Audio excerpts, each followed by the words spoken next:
Ya, bismillahirrahmanirrahim. Sini saya sebagai perwakilan dari kelompok 3 akan menjelaskan apa itu metode biseksi. Oke, table of contents. Di sini kita akan membagi menjadi dua hal. Yang pertama adalah perkenalan dengan metode biseksi. Apa itu metode biseksi? Apa istilah dalam metode biseksi? Dan selanjutnya kita akan menjelaskan langkah kerja metode biseksi. Oke, langsung kita perkenalan dengan metode biseksi. Metode biseksi atau dalam bahasa Inggris bisection atau dikenal sebagai metode bagi dua adalah metode numerik yang digunakan untuk mencari akar dari suatu persamaan. Persamaan yang di sini adalah persamaan non-linear. Oke. Metode bagi dua didasarkan pada teorema nilai antara untuk fungsi kontinu. Artinya, jika interval XU dan XL mempunyai tanda yang berlawanan, maka interval XU-XL seharusnya memuat titik 0F atau akar persamaan F. Misalnya, fungsi XU memiliki nilai lebih dari 0 dan fungsi XL memiliki nilai kurang dari 0, maka di antara dua interval itu, XU dan XL, minimal memiliki satu titik yang akan menjadi nilai akar dan itu berada di tengah antara XU dan XL. Oke. Metode bisection membagi interval menjadi dua dan mencari akar di antaranya. Kemudian, memilih subinterval di mana akar itu berada. Dan proses ini diulang hingga akar ditemukan dengan tingkat galat yang diterima. Tingkat galat yang diterima di sini adalah error toleransi. Mungkin untuk lebih jelasnya error toleransi dapat kita implementasikan dalam pengkodingan ntar di MATLAB. Mungkin selanjutnya di sini kita dapat melihat contoh dari sebuah gambar persamaan nonlinear apabila ditaruh dalam diagram Cartesius. Kita dapat melihat di sana ada nilai XL dan nilai XU. Dan di sepanjang XL sampai XU akan terdapat nilai akar. Untuk mencapai nilai akar yang dituju, kita akan mencari dengan nilai tengah atau ntar ada sebutannya XM. XM itu adalah nilai tengah antara XL dan XU. XM akan dapat berubah menjadi akar dengan syarat-syarat tertentu. Oke. Selanjutnya, langkah-langkah metode biseksi. Pertama, kita tentukan dulu batas XL dan batas XU. Di sini kita menentukan sehingga kita dapat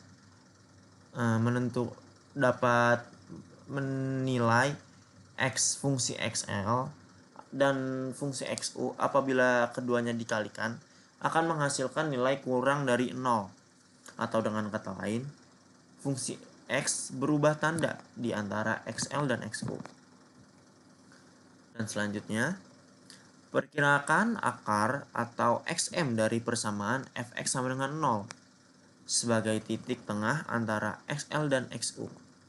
Nah, di sini XM itu memiliki rumus XL ditambah dengan XU dibagi 2. Di sini saya ingatkan sekali lagi, XM belum pasti akar, tetapi XM dapat menjadi akar apabila memenuhi syarat tertentu.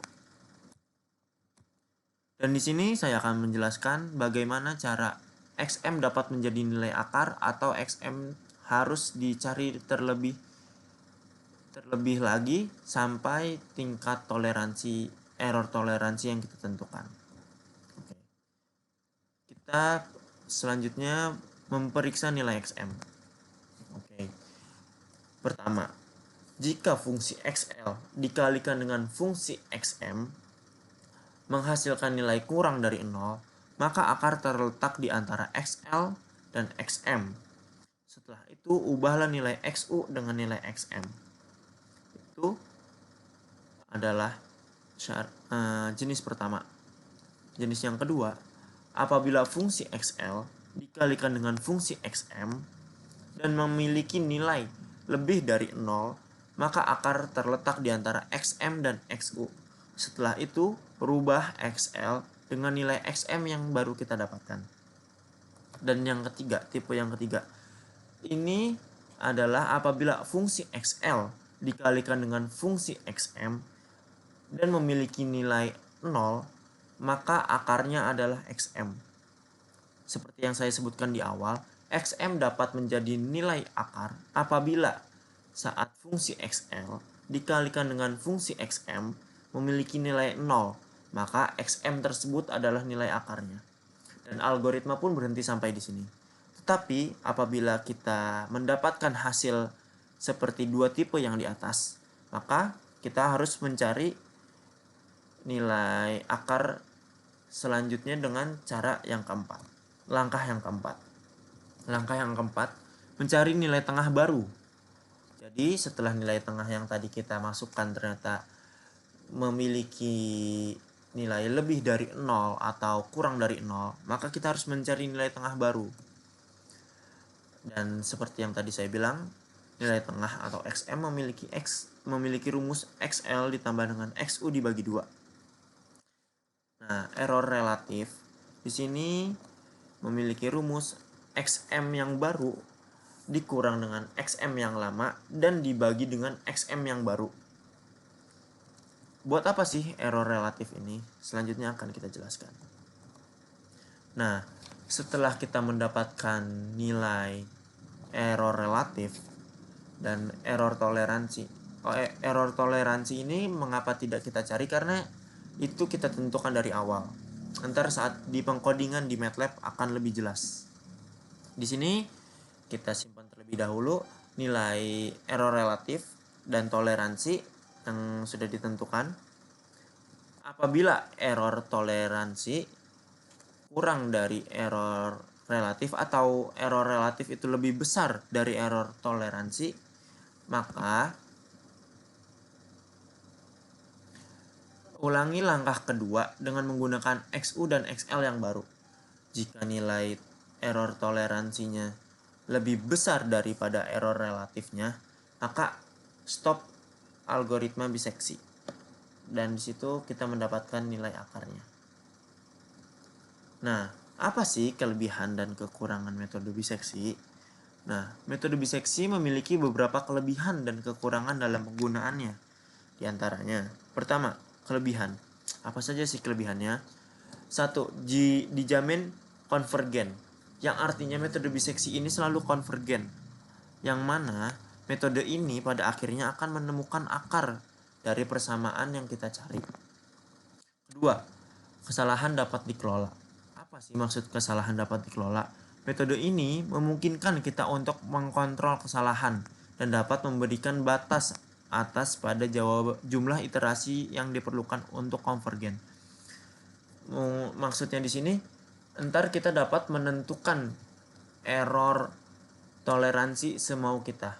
Mungkin 0,1 atau 0,1. Ntar akan kita jelaskan di bagian pengkodingan. Dan yang ketiga, kelebihan yang terakhir, perhitungan yang sederhana. Metode bisection tidak memerlukan perhitungan yang rumit, sehingga mudah dipahami dan diimplementasikan. Tetapi di banyaknya kelebihan metode biseksi, tidak luput juga metode ini memiliki beberapa kekurangan. Di antaranya, jumlah konvergen yang lambat. Metode pembagian 2 seringkali lambat dan memilih tebakan yang dekat dengan akar. Mungkin memerlukan banyak iterasi atau pengulangan untuk konvergen. Yang kedua, jika salah satu tebakan awal mendekati akar, konvergen akan lebih lambat. Dan yang terakhir, tidak dapat menemukan akar dari beberapa persamaan, yang dimana metode ini memungkinkan tidak menemukan akar dari persamaan tertentu, seperti persamaan yang tidak memiliki nilai kurung atau diskontinuitas dalam interval tebakan.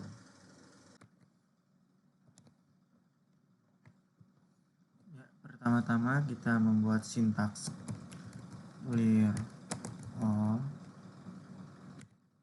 terus CLC, dan close all, yang dimana berfungsi untuk di sini CLC itu membersihkan command Windows, clear itu membersihkan workspace, dan close all menutup apabila ada file lain yang terbuka. Selanjutnya, kita di sini akan mendeklarasikan fungsi yang akan kita gunakan sebagai sebuah permasalahan. Ini saya menuliskan fungsi yang akan dicari akarnya. Kita membuat variabel fungsi yang dimana di sini akan terdapat variabel x, dan variabel x tersebut akan mempengaruhi nilai fungsi yang akan kita tuliskan. X pangkat 2 pangkat 3 ditambah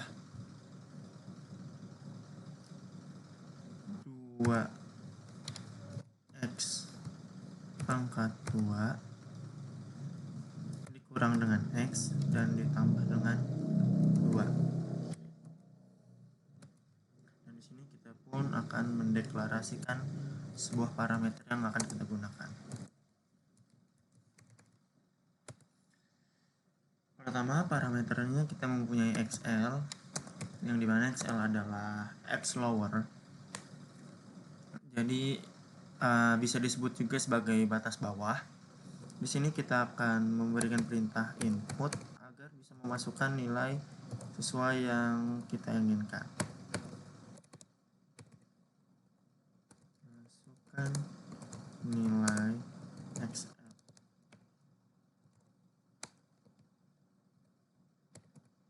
Di sini kita juga mempunyai nilai xu. Di sini kita copy saja biar cepat. Yang dimana xu adalah batas atas atau x upper. Oke.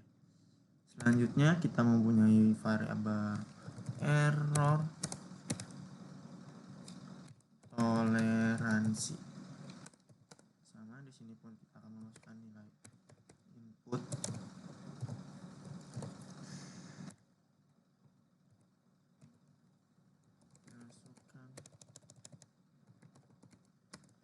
nilai error toleransi.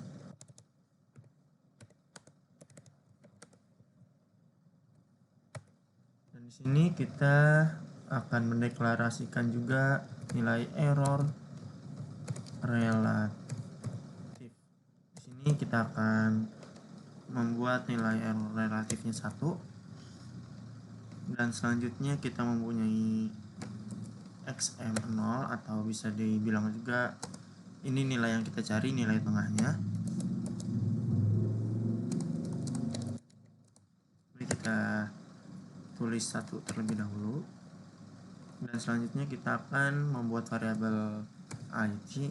Di sini it-nya yang dimaksud adalah iterasi. Di sini akan digunakan untuk berapa kali banyaknya pengulangan algoritma bisection yang diperlukan untuk mendapatkan nilai tengah yang kita inginkan, atau bisa dibilang nilai akarnya. Di sini kita set 0.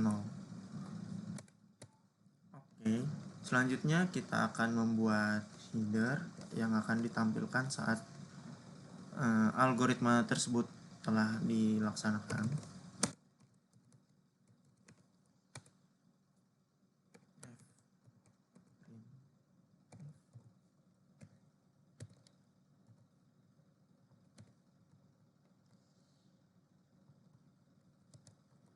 Di sini kita akan menulis ini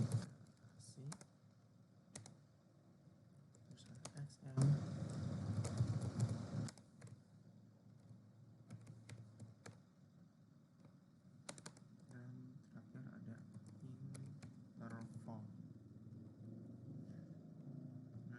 Kita copy paste saja biar cepat. Di sini kita ganti nilainya.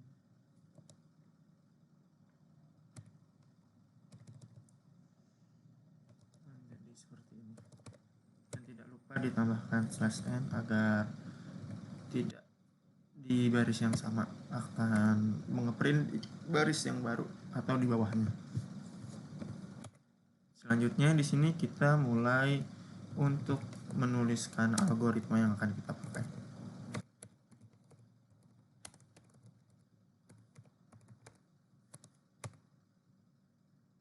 Di sini kita akan menggunakan perintah while untuk perulangan. While-nya akan berjalan apabila nilai error relatif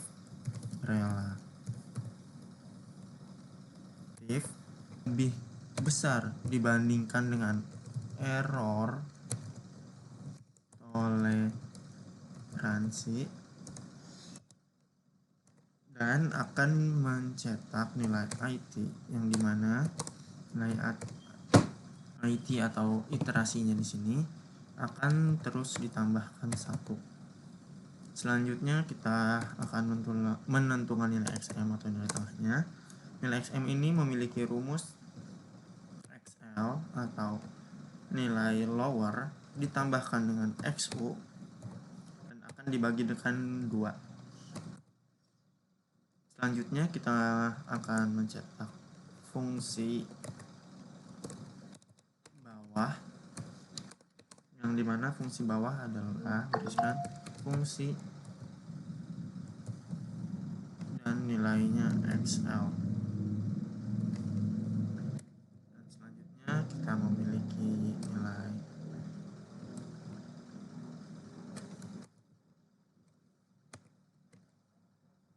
fungsi F tengah yang dimana ini dengan nilai XM. Dan selanjutnya kita memiliki fungsi F atas. Di sini bernilai XU. Selanjutnya kita akan membuat perintah if yang dimana perintah if ini akan berjalan apabila fungsi bawah dikalikan dengan fungsi tengah dan memiliki nilai 0, maka akan mendisplay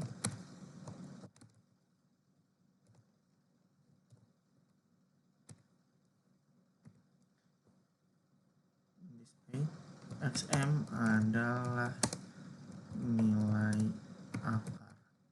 Jadi saat F bawah dan dikalikan dengan F tengah memiliki nilai 0, maka XM itu adalah nilai akarnya. Selanjutnya else if saat ini kita copy paste terlebih dahulu. Saat F bawah dikalikan dengan F tengah dan memiliki nilai kurang dari 0, dan seperti ini biar lebih enak dilihat, maka di sini akan menggantikan nilai XU dengan nilai XM. Selanjutnya else apabila dua hal tersebut di atas tidak dipenuhi, maka nilai XL akan digantikan dengan nilai XM. Setelah itu kita akan menentukan nilai error relatif yang dimana nilai error relatif ini bersifat nilai mutlaknya, maka kita akan tambahkan ABS agar nilainya pasti positif, yang dimana memiliki rumus XM0 atau XM awal dikurang dengan XM yang terbaru dan dibagi dengan XM0. Dan setelah itu XM0 akan digantikan dengan XM yang terbaru. Dan di sini kita akan mencetak hasil algoritmanya.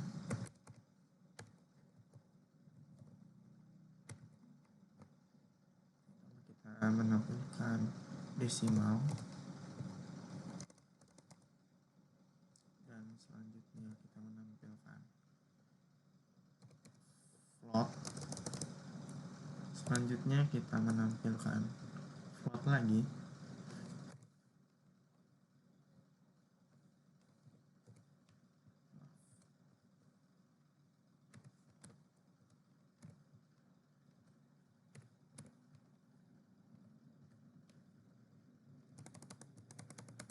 Dan yang terakhir kita akan menampilkan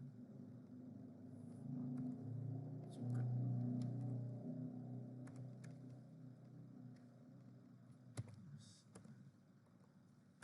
Yang dimana berisikan nilai IT untuk iterasi, XM untuk nilai tengah, error relatif untuk nilai error, dan XL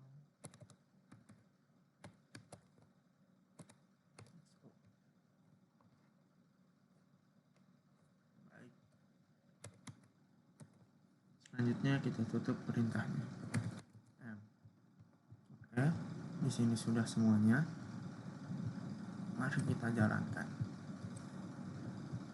Ini kita masukkan nilai lowernya 1, nilai uppernya kita masukkan 6, dan nilai toleransi errornya 0,001. Ternyata ada salah di line ini, mari kita lihat terlebih dahulu. Error di sini saya kurang menambahkan A. Mari kita jalankan ulang. 16 0,001. Nah, di sini hasilnya sudah terlihat. Saat iterasi pertama dia memiliki nilai tengah atau XM itu adalah 3,5, tetapi error relatifnya masih sangatlah jauh dari error toleransi yang kita berikan. Maka ia akan terus mengulang iterasinya sampai di sini 10 kali, di mana dia menghasilkan nilai tengahnya atau XM-nya adalah 5,9, tetapi error relatifnya sudah sesuai dengan error toleransi yang diberikan.